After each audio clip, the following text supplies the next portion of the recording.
Bonjour, bienvenue. Vous écoutez Retour de terrain, le podcast de Géo qui donne la parole chaque mois à celles et ceux qui font ce magazine. On vous emmène de l'autre côté du papier glacé et on vous dévoile les dessous, les coulisses, les anecdotes de nos reportages. Un épisode un peu spécial aujourd'hui. Nous recevons non pas une journaliste, non pas une photographe, mais une anthropologue. Elle est franco-australienne, elle s'appelle Jessica de Largie-Healy et je rectifie, c'est elle qui nous reçoit chez elle à Paris pour nous parler des aborigènes de la terre d'Arnhem en Australie. C'est un territoire où elle se rend régulièrement depuis 20 ans et que vous, auditeurs, auditrices, pouvez découvrir dans le magazine Géo de septembre. Vous y trouverez notamment ce sujet de 16 pages en texte et en images auquel elle a grandement contribué. Bonjour Jessica. Bonjour.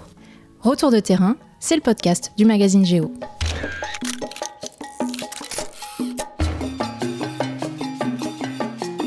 Retour de terrain. Chaque mois, les reporters de Géo posent leurs valises et vous emmènent en voyage.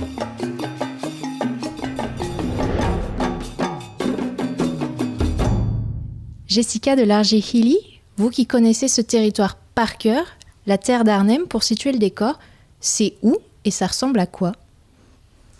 Alors, la terre d'Arnhem, c'est une région très vaste qui se situe dans le nord de l'Australie, ce qu'on appelle en Australie le top end, c'est vraiment l'extrémité septentrionale du continent australien. C'est une région qui est une région tropicale qui se situe sur les côtes, donc c'est une des raisons pour lesquelles les gens se disent habitants de la mer, le peuple de la mer. C'est une image qu'on n'attribue pas forcément aux aborigènes australiens quand on est en France, où on imagine plutôt le désert. Là, c'est vraiment donc les tropiques, donc les paysages sont faits... Disons, la spécificité de ce paysage, c'est peut-être la mousson qui a lieu donc tous les ans, une fois par an, et avec 2 saisons qui alternent, la saison des pluies et la saison sèche. Pendant la saison des pluies, c'est une zone qui est quasiment impraticable en voiture, les routes sont inondées, il y a des grandes plaines inondées, avec énormément d'animaux et d'oiseaux qui se reproduisent dans ces coins, donc c'est une région qui est extrêmement... où il y a beaucoup de gibier, de poissons, de choses comme ça. Des grandes forêts d'eucalyptus, donc c'est ces arbres australiens avec l'écorce desquels on fait notamment, les aborigènes font des peintures qui sont aujourd'hui dans les grandes collections. Et donc dans cette région, les Yolngu, qui sont les aborigènes avec lesquels je travaille, habitent donc dans la partie est de cette région. Et ils vivent aujourd'hui dans plusieurs communautés. Qui sont la plupart du temps des anciennes missions. Et vous l'avez dit, la terre d'Arnhem c'est très vaste. J'en profite pour faire un erratum. Une malencontreuse coquille s'est glissée dans notre dossier dans le magazine. Le territoire de la terre d'Arnhem n'est pas de 9000 km², mais bien de 97 000 km². C'est grand comme l'Islande ou le Portugal. Voilà qui est rectifié. Vous êtes franco-australienne. Vous avez des attaches à Melbourne par votre père. Et voilà quel âge vous aviez, une vingtaine d'années à l'époque, c'était au début des années 2000, vous vous lancez dans une thèse sur la terre d'Arnhem. Pourquoi ? Alors bon, c'est une longue histoire qui est tout à fait imbriquée avec ma biographie personnelle. Donc comme vous l'avez dit, je suis franco-australienne, donc je suis née à Melbourne. J'ai vécu la plus grande partie de ma vie en France avec ma mère, mais mon père a toujours vécu en Australie.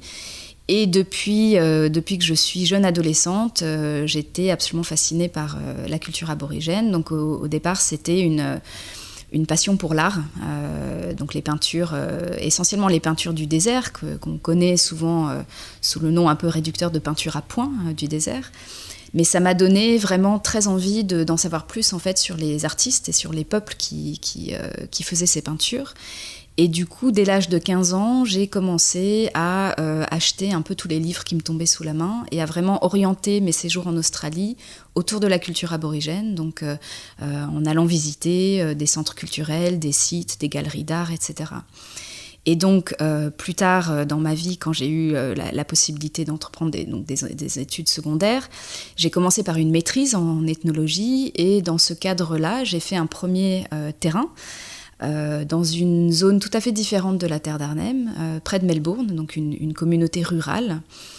Et puis, quelques années plus tard, quand il s'agit de faire une thèse, j'ai décidé donc de faire une thèse en co-tutelle, donc avec une double direction, à la fois à l'EHESS à Paris et à l'Université de Melbourne. Et à l'époque, je m'intéressais beaucoup aux nouveaux médias et à l'usage que les aborigènes pouvaient faire du numérique, qui était vraiment... donc on est à la fin des années 90, début des années 2000. Il y avait une très très grande créativité de la part de groupes aborigènes parfois assez isolés dans l'usage par exemple de tout ce qui est CD-ROM.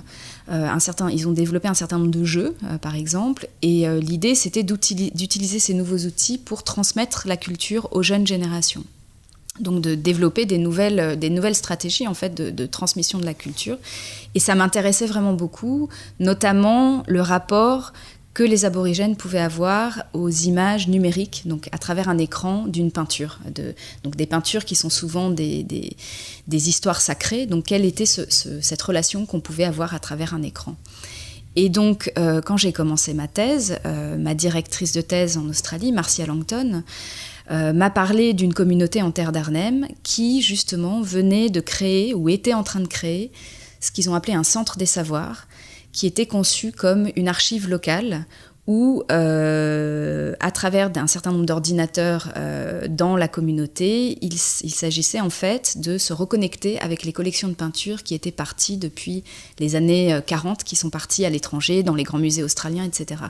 Donc avec cette idée de ce qu'on appelle le rapatriement numérique, ou la restitution numérique des données, pour que les jeunes de ces communautés puissent avoir accès aux peintures de leurs ancêtres. S'en suivent alors 2 ans passés en immersion sur le terrain entre 2003 et 2005. Là, on imagine que vous tissez là-bas des liens très forts.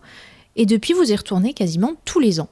Et parler de berceau de la culture aborigène pour qualifier la terre d'Arnhem ou de plus anciens peuples sur Terre pour désigner ses habitants, est-ce que c'est une formule éculée, carte postale, ou ça dit bien ce que ça dit ?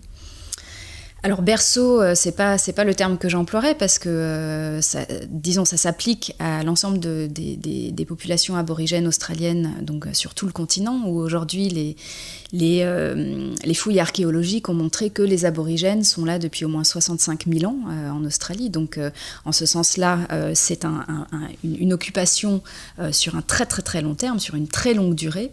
Des milliers de générations se sont succédées et partout en Australie, il y a des peuples aujourd'hui qui se revendiquent effectivement descendre de ces premiers habitants, d'où l'expression qui est fréquemment employée en Australie de plus longue culture continue au monde, donc depuis 65 000 ans.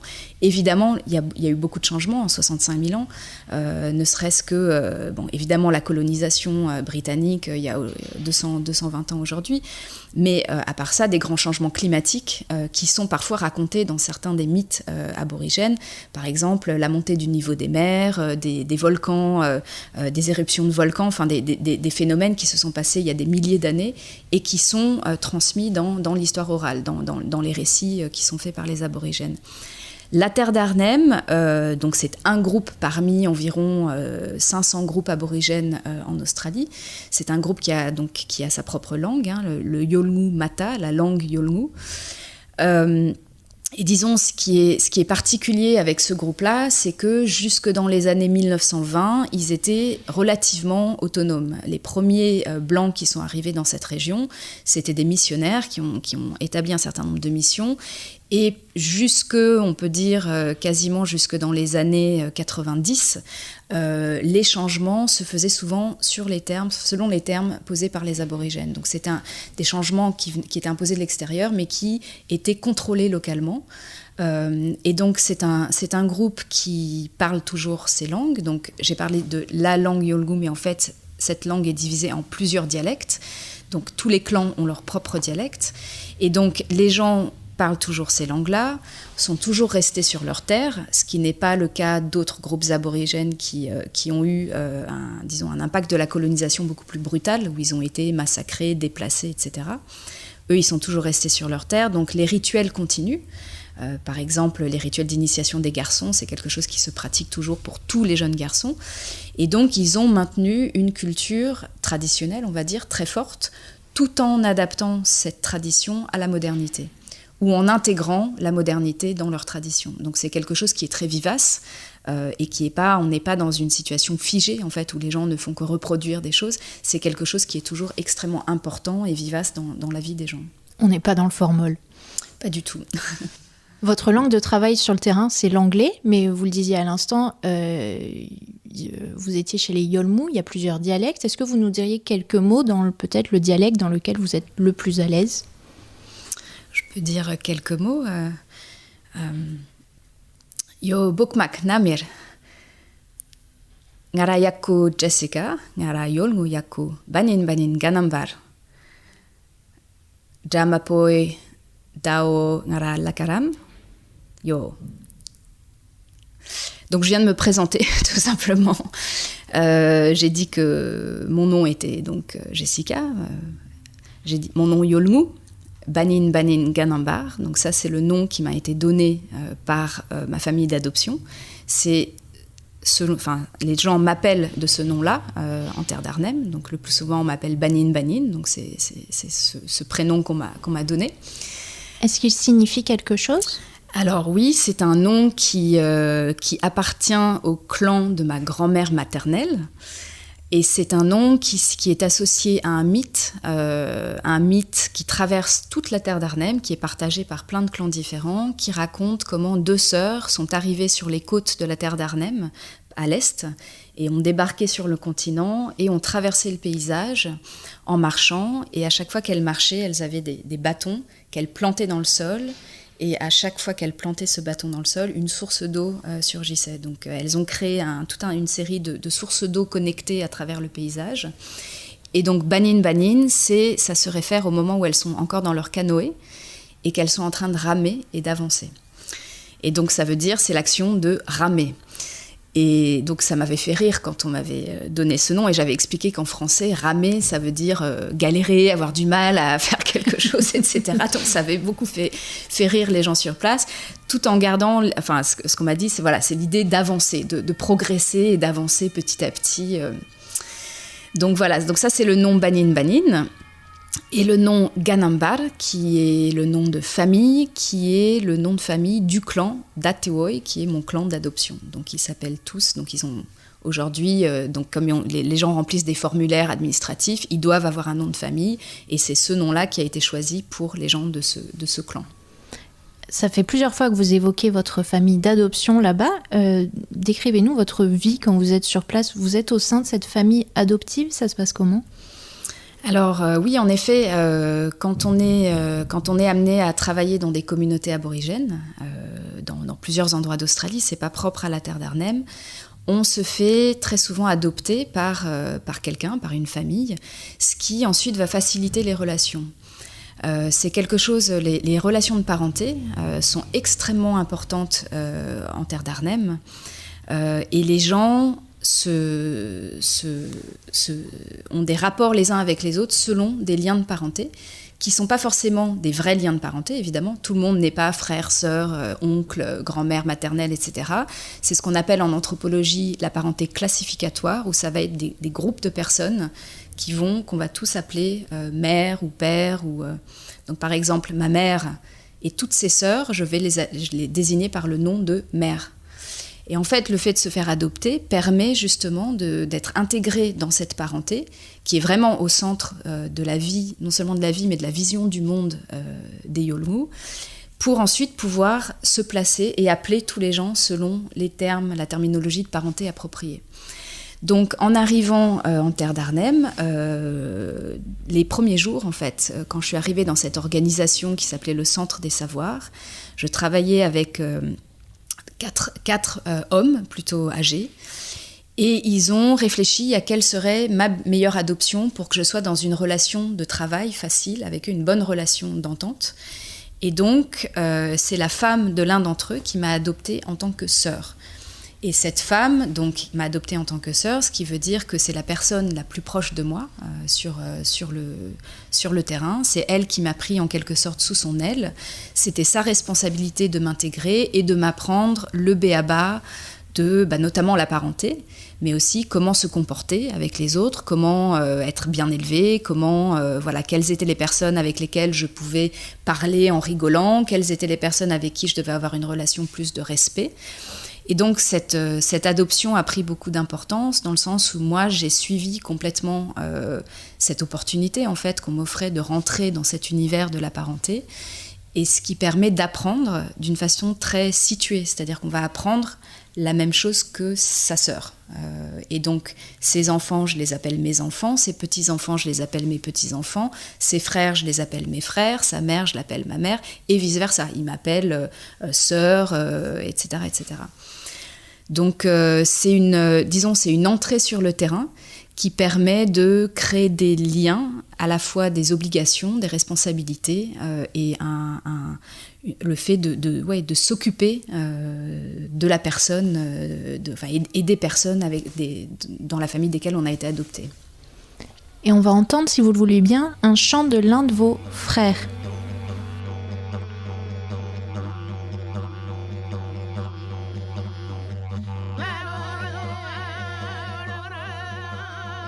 Pourquoi avoir choisi ce chant-là spécifiquement ? Alors c'est un chant qui s'appelle Walchan, ça veut dire la pluie.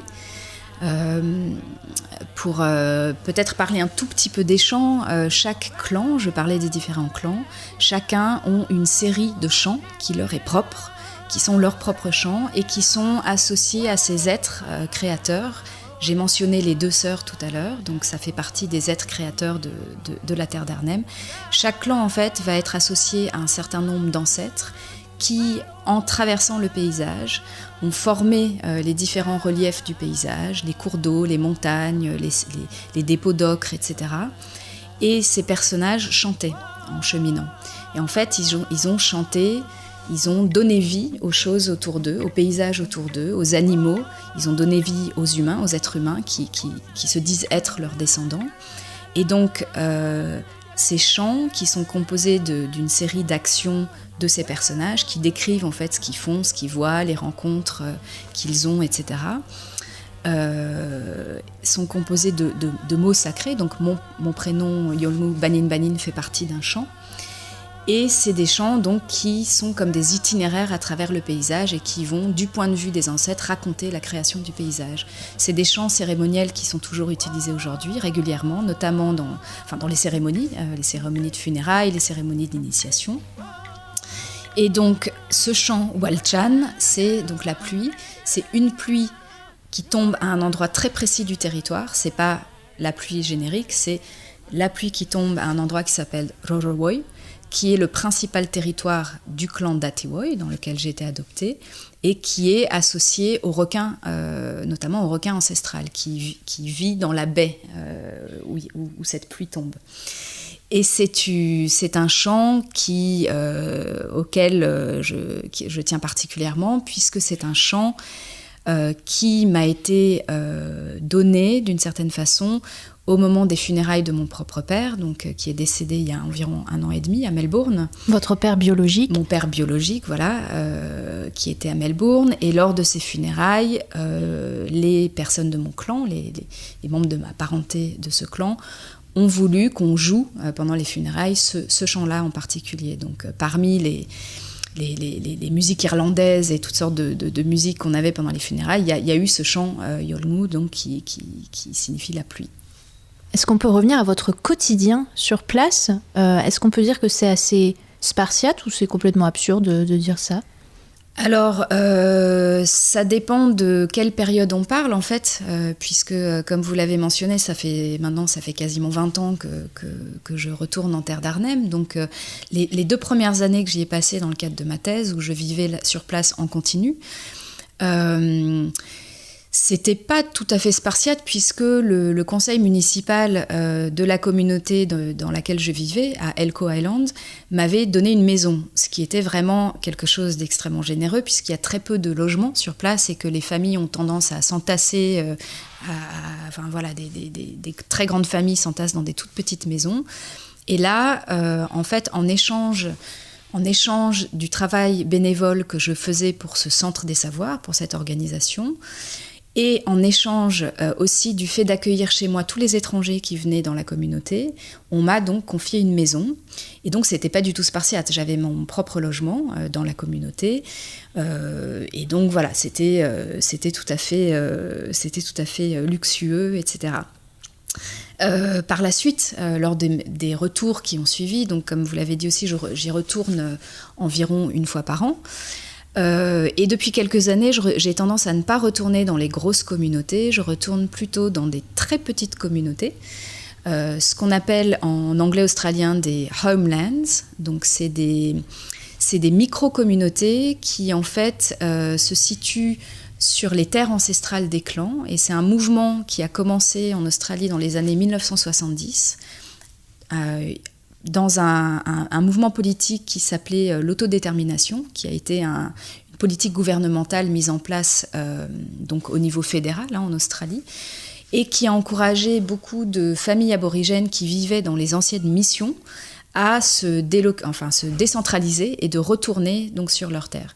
Et donc il existe dans la région Yolngu, disons une petite centaine de ces homelands qui sont en fait constitués souvent parfois ça peut être juste 3 ou 4 maisons où vivent une famille, et ces familles donc vivent de façon relativement indépendante, puisqu'elles vivent beaucoup de chasse et de pêche, tout en allant, elles ont la possibilité d'aller une fois par semaine dans un supermarché qui se trouve parfois à plusieurs centaines de kilomètres, mais pour acheter les biens aujourd'hui considérés comme essentiels, c'est-à-dire la farine, le thé, le papier toilette, enfin voilà, ce genre de choses.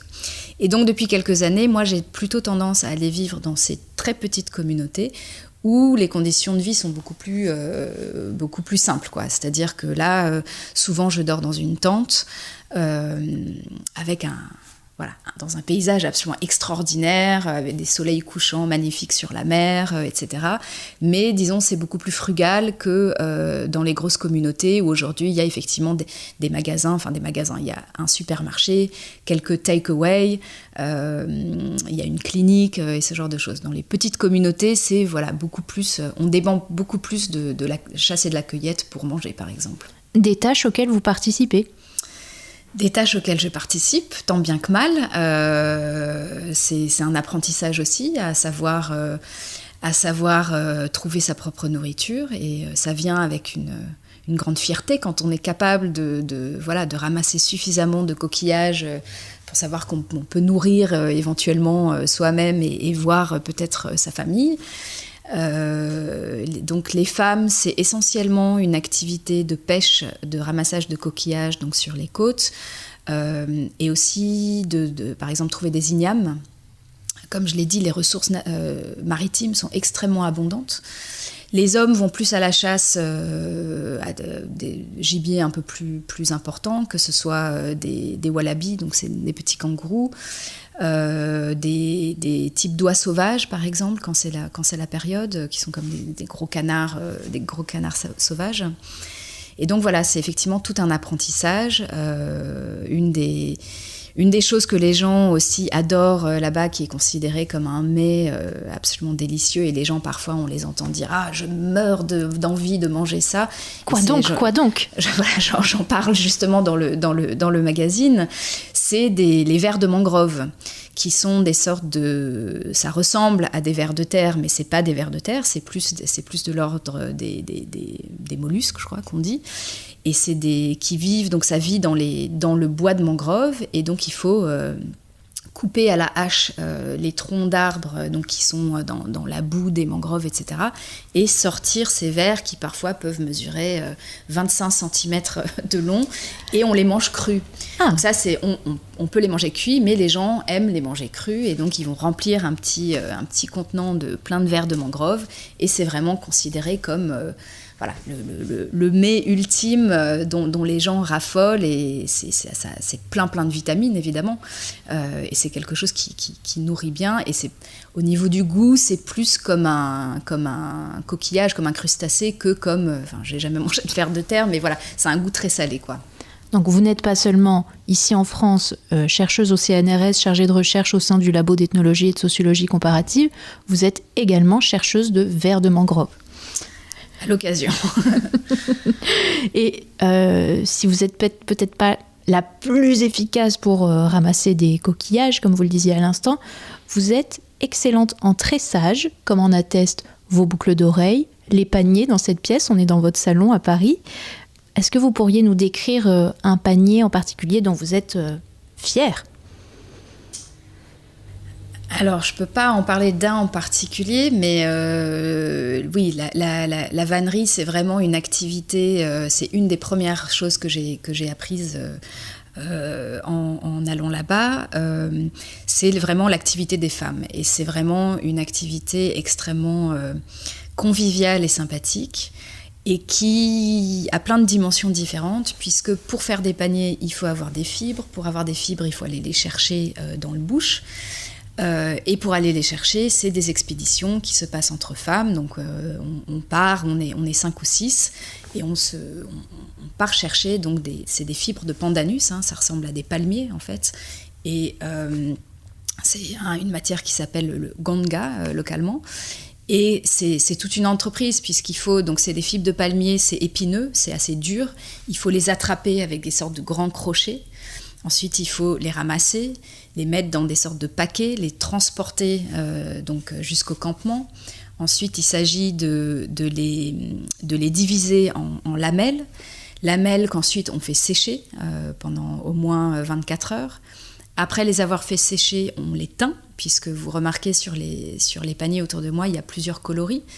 Donc les teintes naturelles, c'est le jaune, le rouge, et le orange, le noir. Donc c'est des couleurs naturelles, et c'est des couleurs qui s'obtiennent en fait à partir de mélanges de différents types de pigments, qui sont très souvent, par exemple, des racines. Un certain type de racine d'arbre va faire du rouge, un certain type une autre racine va faire du jaune. Donc tout ça, ça veut dire que c'est des expéditions entières où on va chercher de la couleur, des fibres, etc. Ensuite, on teint les fibres dans des grands chaudrons, et ensuite on les suspend à nouveau pour les faire sécher. Et une fois qu'ils sont secs, ça y est, ils sont prêts à l'usage. Et donc, le moment de tresser les paniers, c'est le soir, c'est tous les soirs dans les petites communautés. C'est une activité en plus économique importante, puisque c'est des paniers de nos jours qui vont être vendus à des centres d'art locaux. Donc ça va assurer un revenu aux familles, essentiellement aux femmes, puisque c'est les femmes qui tressent. Et donc, il va y avoir tout un groupe de femmes qui vont être assises par terre sur des grandes nattes, et qui vont boire du thé très sucré, fumer des cigarettes et raconter des histoires et tresser des paniers jusqu'à très très tard le soir. Et ça recommence le lendemain, et ça recommence le lendemain. Et donc, c'est une des premières techniques, disons, que j'ai apprises, et où j'étais plutôt pas trop mauvaise, contrairement au ramassage des coquillages, etc. Et du coup, mes sœurs étaient très fières de moi, donc elles me mettaient toujours en avant quand quelqu'un d'autre arrivait, regardez ce qu'a fait notre sœur, etc. Donc c'était vraiment une preuve d'un apprentissage. Et c'est aussi très révélateur de la façon dont on apprend dans ces cultures, où on apprend en faisant, en fait. C'est par l'expérience qu'on apprend, c'est pas du savoir juste théorique, on apprend en faisant.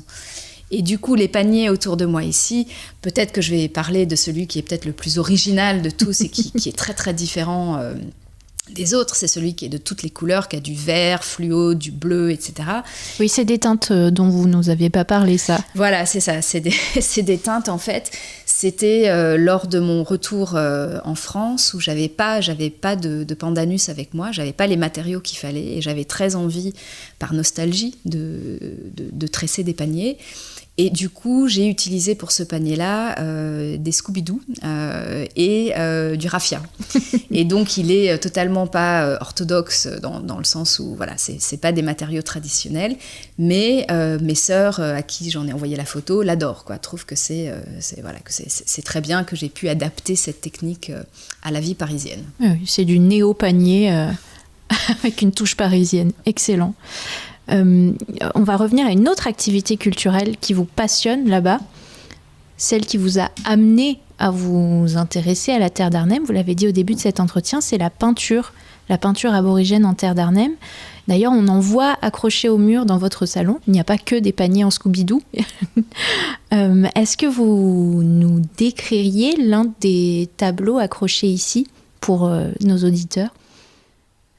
Alors oui, je vais peut-être le plus facile peut-être à décrire, c'est celui qui est en face de moi, et qui est donc une grande, donc c'est un grand panneau d'écorce avec une peinture assez figurative, ce qu'on ne trouve pas sur toutes les peintures qui souvent ont un air très abstrait, même si elles ont des significations très particulières. Donc là, c'est peut-être plus facile au niveau narratif. On voit sur cette peinture un serpent qui sort d'un élément qui est une forme ovoïde qui représente un trou d'eau. Et ce serpent est enroulé sur lui-même et au centre de la boucle formée par le serpent, on voit 3 personnages qui sont en fait 2 sœurs. Donc c'est pas les 2 sœurs dont j'ai parlé tout à l'heure, c'est 2 autres sœurs mythiques qui s'appellent les sœurs Wagilak, qui sont aussi des ancêtres créatrices qu'on retrouve dans toute une région de la terre d'Arnhem et qui ont aussi joué un rôle très important dans le rituel d'aujourd'hui. Et donc cette peinture-là, en fait, donc ce mythe en question raconte comment 2 sœurs qui se promenaient à travers le paysage, l'une d'elles était enceinte et elle a perdu les os, et donc, donc les os en question sont allés se déverser dans un trou d'eau dans lequel sommeillait ce serpent ancestral, ce python ancestral. C'est un serpent qu'on retrouve dans plein de cultures aborigènes australiennes, qu'on appelle souvent en anglais le serpent arc-en-ciel, et qui est associé à la mousson. C'est lui qui, par ses mouvements, fait venir la mousson à chaque saison. Et donc, dans ce mythe-là en particulier, il est réveillé par le sang qui arrive dans son eau, et il sort, et il est absolument furieux, et il essaye d'avaler les sœurs. Et donc, c'est un mythe qui dure très longtemps, donc je vais pas tout raconter, mais voilà.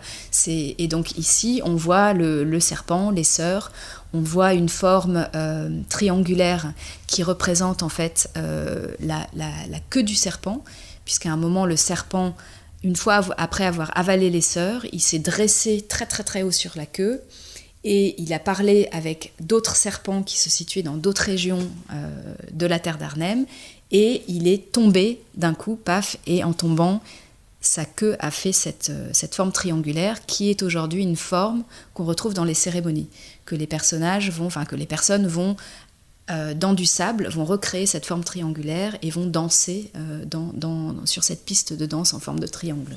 Le serpent est très grand et la peinture elle-même est très grande, ça doit faire au moins 1,20 m, et vous l'avez dit, c'est peint sur une écorce d'arbre. Voilà, c'est la forme de peinture pour laquelle cette région d'Australie est connue, la peinture sur écorce. Donc ce sont effectivement des plaques d'écorce qui sont découpées sur des eucalyptus. Ce qu'on appelle les eucalyptus à écorce filandreuse, et qui sont ensuite travaillées, brûlées et ensuite mises sur le sol avec quelque chose de lourd pour qu'elles deviennent plates. Et c'est un support en fait qui est utilisé depuis toujours dans cette région, mais qui dans le temps était essentiellement utilisé pour 2 raisons. Soit c'était des panneaux d'écorce qui étaient utilisés pour faire des abris dans lesquels des gens se réfugiaient, notamment pendant la saison des pluies. Et à l'intérieur, ces plaques d'écorce étaient peintes. C'est d'ailleurs les premières formes de peinture sur écorce qui ont été trouvées par des non-aborigènes. C'était dans les années 1912, quand un anthropologue qui faisait une sorte de recension des conditions de vie des aborigènes en terre d'Arnhem, il a découvert en fait des intérieurs, des abris sous écorce peints, et il a fait une commande, et c'est ce qui est considéré comme étant la première commande en fait de peinture de cette région. C'est des écorces qui étaient aussi utilisées dans certains contextes pour peindre les motifs qui sont des motifs rituels sacrés.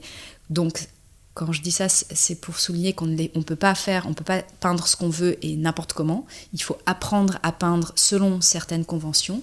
Et donc, pour s'entraîner, parfois, les peintres utilisaient des écorces, comme celle-ci. Et c'est au moment où les missionnaires sont arrivés dans la région, donc à partir des années 1920-1930, qu'ils ont encouragé en fait cette forme de pratique artistique en se disant que ça pouvait faire des revenus complémentaires pour les missions. Et donc depuis les années 30, disons, les grands musées du monde ont des collections de peintures sur écorce de terre d'Arnhem. C'est une pratique qui se poursuit toujours aujourd'hui. Et donc, ce sont toujours les mêmes motifs, les mêmes histoires qui sont retravaillées en permanence par les gens. Et je précise d'ailleurs que vous préparez, avec les équipes du Quai Branly, une exposition de peinture traditionnelle du nord de l'Australie, et ce sera à voir à Paris en juin 2021. Un tout autre sujet, encore qu'on parlait des arbres, ça les concerne de près. Il y a un peu plus de 6 mois, le monde entier a assisté sidéré aux immenses incendies qui ont ravagé le sud de l'Australie. Alors, donc c'était à l'automne 2019. La terre d'Arnhem, on l'a dit, c'est tout au nord, mais est-ce qu'elle a été touchée ? Et comment est-ce que les aborigènes de la terre d'Arnhem s'y prennent-ils au quotidien pour éviter ces drames ? Alors, c'était effectivement une tragédie en Australie. C'est tout ce qui s'est passé, donc les incendies qui ont duré plusieurs mois et qui étaient totalement hors de contrôle. C'est pas une nouveauté, ça fait depuis maintenant une vingtaine d'années qu'il y a des incendies comme ça qui ravagent et qui arrivent jusqu'aux portes des grandes villes australiennes. Canberra était menacée, donc la capitale. La situation en terre d'Arnhem est tout à fait différente puisque, alors déjà pour parler un tout petit peu plus de la terre d'Arnhem en fait est un territoire aborigène aujourd'hui. Tout le monde ne peut pas y rentrer n'importe comment et c'est un territoire qui est géré par les communautés aborigènes, notamment par des groupes de rangers qui sont établis dans plusieurs communautés et dont l'une des missions justement c'est de s'occuper de brûler. Et que ce soit par le biais des rangers ou que ce soit par le biais de ces familles qui vivent dans ces micro-communautés dont je parlais, c'est quelque chose qui se pratique depuis toujours et jusqu'à maintenant, c'est-à-dire de brûler ces terres. Et très souvent, quand on va, par exemple, à la chasse ou justement cueillir pour trouver des fibres, etc., il y aura quelqu'un dans le groupe qui aura un briquet et qu'on va voir s'arrêter tous les quelques mètres pour allumer en fait les grandes herbes qui poussent. Et ça peut être extrêmement impressionnant puisque voilà, ça flambe, c'est très sec, ça prend tout de suite. Et en fait, ce sont des feux qui sont faits à certains moments dans l'année, selon le type de feu qu'on veut faire, et qui permet de brûler toutes les herbes. Et c'est des feux qui sont très chauds et qui vont très très vite, et donc qui brûlent en fait toutes les herbes et les broussailles basses, en laissant les arbres intacts. Et ce qui est très impressionnant quand on va à la chasse, et donc on allume en marchant, et quand on revient, on passe par les paysages qui sont métamorphosés, où tout est recouvert de cendres, et ça permet plusieurs choses. Ça permet, d'une part, les aborigènes vont dire, on s'occupe de la terre. On prend soin de notre terre, on manifeste notre respect aux ancêtres. Ça permet d'éviter évidemment les incendies, et ça permet aussi aux herbes de se renouveler pour que le gibier puisse revenir donc, dans certains endroits. Et on saura la fois d'après que les herbes sont en train de repousser, donc le gibier va se déplacer pour aller manger ces herbes-là. Et donc c'est une technique de chasse. Donc c'est quelque chose qui est tout à fait pratiqué en terre d'Arnhem, et peut-être le plus impressionnant, c'est à part quand on marche dans le feu, ce qui est très impressionnant, mais quand on est en avion et qu'on survole la terre d'Arnhem, on va voir un peu partout des fumées, et les aborigènes vont commenter, vont dire « Ah, là, il y a un tel qui est en train de brûler sa terre, ah, ça c'est bien, il s'occupe bien de sa terre, elle est brûlée, etc. » Donc il n'y a pas de phénomène de perte de contrôle en fait. Les gens ont une maîtrise tout à fait remarquable de leur territoire. En terre d'Arnhem, dans quelques autres régions d'Australie, et justement ce qui est intéressant, c'est qu'avec ces très grands incendies qu'il y a eu l'année dernière, il y a eu énormément de réflexions et de groupes de travail sur comment réimplanter des pratiques autour du feu dans ces zones dans lesquelles ça n'a plus lieu. Et donc c'est des choses qui sont vraiment très discutées en Australie aujourd'hui. Et en parlant de maîtrise du territoire, aujourd'hui, en raison du coronavirus, ce territoire aborigène, la terre d'Arnhem, a fermé ses frontières à toutes celles et ceux qui viendraient de zones considérées comme dangereuses jusqu'à fin 2021, vous me disiez. Pourquoi si tard ? Alors, donc la terre d'Arnhem se situe dans une région qui fait partie du territoire du Nord. Donc il y a plusieurs États en Australie. Le territoire du Nord, c'est la zone qui, en gros, part du désert, là où il y a Alice Springs, jusqu'à Darwin, et donc ça englobe la terre d'Arnhem. C'est une zone où il n'y a pas eu de mort du Covid. Il y a eu, à ma connaissance, quelques cas très localisés à Darwin, qui étaient des gens qui revenaient d'ailleurs, en fait.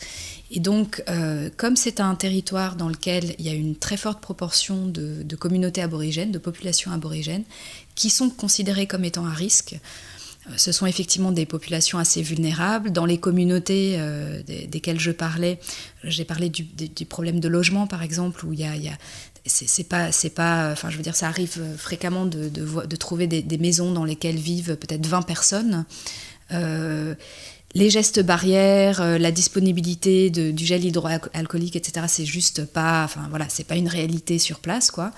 Et il y a eu une très très grande frayeur de la part des communautés aborigènes en voyant ce qui se passait dans le monde et ailleurs en Australie.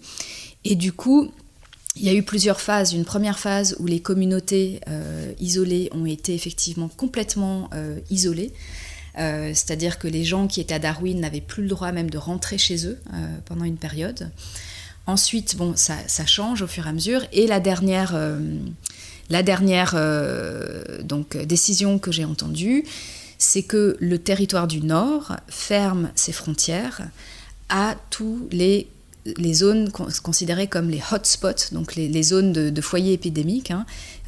Melbourne, par exemple, en fait partie. Une grande partie de la Nouvelle-Galles du Sud en fait partie aussi.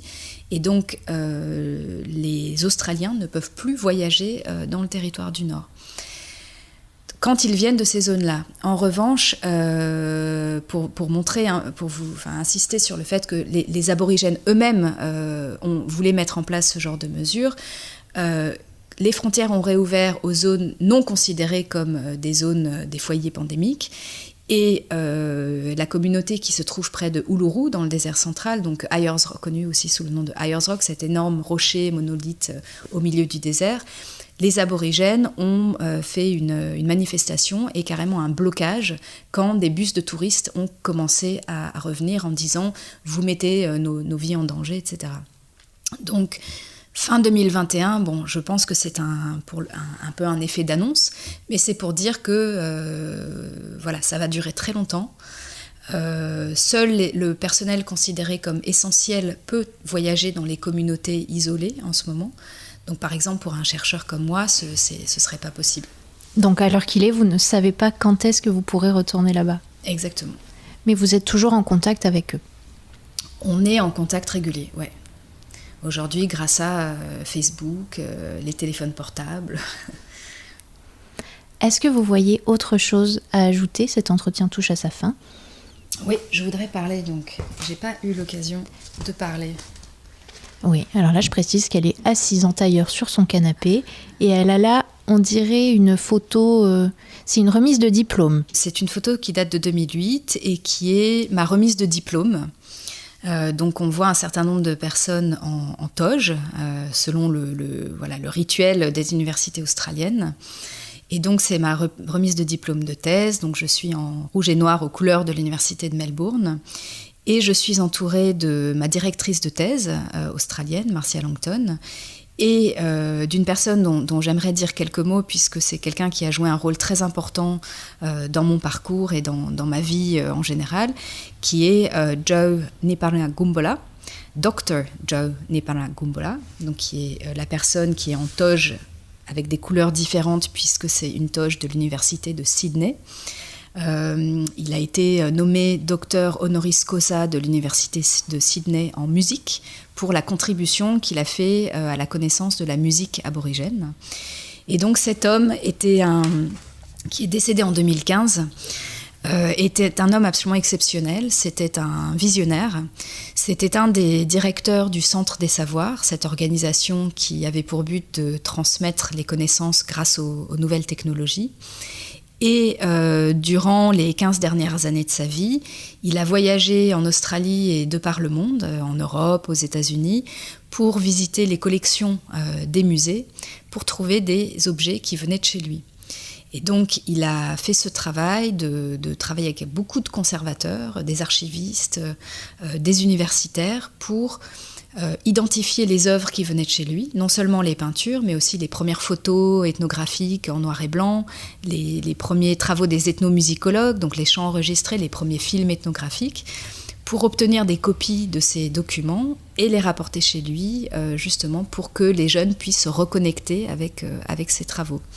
Donc c'était vraiment un visionnaire qui a joué un rôle assez unique. Il a formé peut-être une trentaine de professionnels de par le monde qui ont eu l'occasion de collaborer avec lui et qui ont pu découvrir à travers son travail l'aspect tout à fait complexe, profond et incroyablement beau et merveilleux de sa culture. Une trentaine de professionnels dont vous faites partie. Tout à fait. Merci Jessica Delargey-Healy d'avoir participé au 7e épisode du podcast Géo Retour de terrain. J'en avais déjà l'intuition, mais vous avez fini de me convaincre. S'il y a bien une chose que partagent les reporters de Géo et les ethnologues, c'est le terrain. Je rappelle qu'on peut découvrir le fruit de vos recherches dans le numéro de Géo du mois de septembre, assorti des photos de Frédéric Mouchet. Le magazine est en kiosque jusqu'à la fin du mois et disponible en version numérique en passant par géo.fr. Merci à Lucas Vibo pour les moyens techniques et à Emeline Ferrard pour la réalisation. Merci à vous de nous avoir écoutés. N'hésitez pas à en parler autour de vous. Laissez-nous des étoiles, des notes, des commentaires. On est sur toutes les plateformes, Apple Podcasts, Deezer, Spotify, Castbox. Et parce que Géo est un mensuel qui se regarde aussi avec les oreilles, je vous donne rendez-vous dans un mois pour un nouvel épisode de Retour de terrain.